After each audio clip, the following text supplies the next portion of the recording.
السلام علیکم۔ Novel title ہے دل کی راہیں، لاسٹ چیپٹر ہے، چلیے مل کے پڑھتے ہیں۔ حقیقت کا سامنا۔ رات گہری ہو چکی تھی، ہوا تیز چل رہی تھی اور احمد اس پرانے گودام کے سامنے کھڑا تھا۔ دل کی دھڑکن تیزی سے بڑھ رہی تھی۔ دروازہ آہستہ سے ہلا اور ایک سایہ باہر آیا۔ تم؟ احمد کی آواز حیرت سے کانپ گئی۔ وہ شخص کوئی اور نہیں بلکہ فاہد تھا۔ تم یہاں کیا کر رہے ہو؟ احمد نے سخت لہجے میں پوچھا۔ فاہد نے ہلکی سی مسکراہٹ کے ساتھ کہا، میں تمہیں سچ بتانے آیا ہوں، وہ سچ جو تم نہیں جانتے۔ احمد کا دل بے چین ہو گیا۔ سارہ کے بارے میں؟ یہ سن کر احمد کے قدم جیسے زمین میں جم گئے تھے۔ فاہد نے گہری سانس لی اور کہنا شروع کیا، سارہ تم سے پہلے بھی ایک مشکل زندگی گزار چکی تھی۔ وہ بیمار تھی احمد، شروع سے، مگر اس نے کبھی تمہیں نہیں بتایا۔ احمد کی آنکھوں میں آنسو آ گئے۔ وہ جانتی تھی کہ اس کے پاس زیادہ وقت نہیں ہے، مگر وہ تمہیں اداس نہیں دیکھنا چاہتی تھی۔ احمد کا دل ٹوٹ رہا تھا، تو اس لیے وہ ہمیشہ صبر اور شکر کی بات کرتی تھی۔ فاہد نے بات جاری رکھی، اور ایک اور بات۔ احمد نے نظریں اٹھائیں۔ سارہ نے اپنی زندگی کے آخری دنوں میں تمہارے لیے ایک خط چھوڑا تھا۔ احمد کے ہاتھ کانپنے لگے۔ کہاں ہے وہ؟ فاہد نے جیب سے ایک پرانا لفافہ نکالا اور احمد کی طرف بڑھا دیا۔ احمد نے آہستہ سے وہ خط کھولا اور پڑھنا شروع کیا۔ احمد، اگر تم یہ خط پڑھ رہے ہو تو شاید میں اس دنیا میں نہیں ہوں گی۔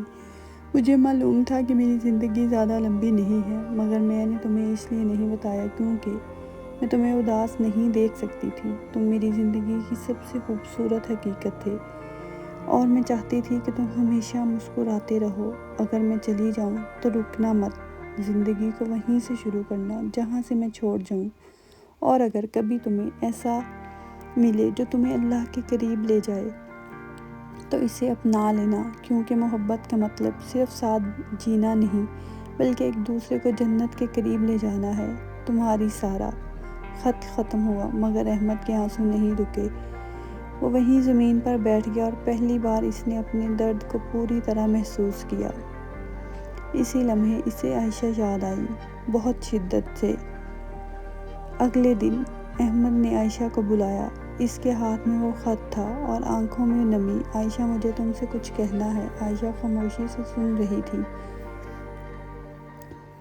احمد نے دھیرے سے کہا، کیا تم اپنی کہانی مکمل سناؤ گی؟ عائشہ نے گہری سانس لی اور اپنی زندگی کا وہ باب کھولا جو اس نے ہمیشہ بند رکھا تھا۔ فاہد وہی شخص تھا جس سے میں محبت کرتی تھی۔ احمد چونک گیا۔ ہم ایک دوسرے سے شادی کرنا چاہتے تھے، مگر وہ دنیا کے پیچھے بھاگنے لگا اور ایک دن اس نے مجھے چھوڑ دیا۔ وہی فاہد آج تمہارے سامنے آیا تھا۔ احمد کے ذہن میں سب کچھ جڑنے لگا۔ عائشہ نے آنکھوں میں آنسو لیے کہا، میں نے اس دن سب کچھ کھو دیا تھا، مگر اللہ نے مجھے یہ سکھایا، جو ہمیں چھوڑ دیتے ہیں وہ ہمارے لیے نہیں ہوتے۔ کچھ لمحے خاموشی رہی، اس کے بعد پھر احمد نے سارہ کا وہ خط عائشہ کو دیا۔ عائشہ نے جب وہ خط پڑھا تو اس کی آنکھوں سے آنسو بہنے لگے۔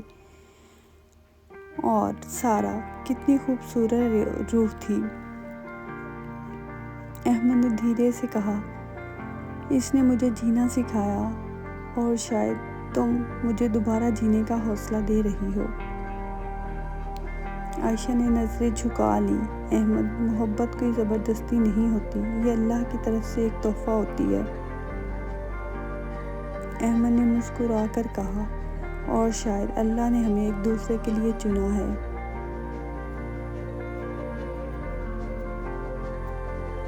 چند مہینے بعد فاؤنڈیشن اور بھی بڑی ہو چکی تھی، لوگوں کی زندگیاں بدل رہی تھیں، اور احمد، وہ اب مکمل سکون میں تھا۔ ایک شام وہ اور عائشہ اسی چھت پر کھڑے تھے۔ چاند ویسے ہی چمک رہا تھا۔ احمد نے آسمان کی طرف دیکھ کر کہا، سارہ، میں نے تمہاری بات مان لی۔ میں نے زندگی کو وہیں سے شروع کیا جہاں تم نے چھوڑا تھا۔ عائشہ نے مسکرا کر کہا، اور یہی دل کی راہیں ہیں جو ہمیں درد سے نکال کر سکون تک لے جاتی ہیں۔ زندگی کبھی ختم نہیں ہوتی، ہم صرف ایک کہانی سے دوسری کہانی میں داخل ہوتے ہیں۔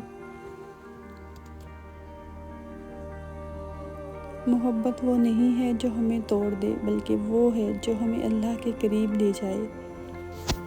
اور یہی ہمارے ناول کا اختتام ہوتا ہے۔ Happy ending. Thank you.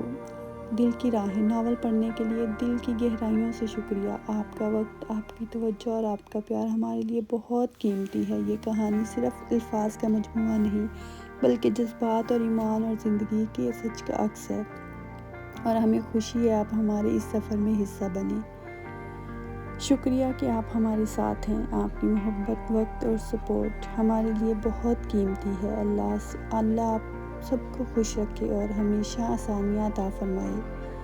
آپ جیسے خوبصورت دل رکھنے والے لوگوں کی وجہ سے ہی یہ سفر ممکن ہے۔ پلیز چینل کو سبسکرائب کیجیے گا۔ بہت شکریہ۔ اللہ حافظ۔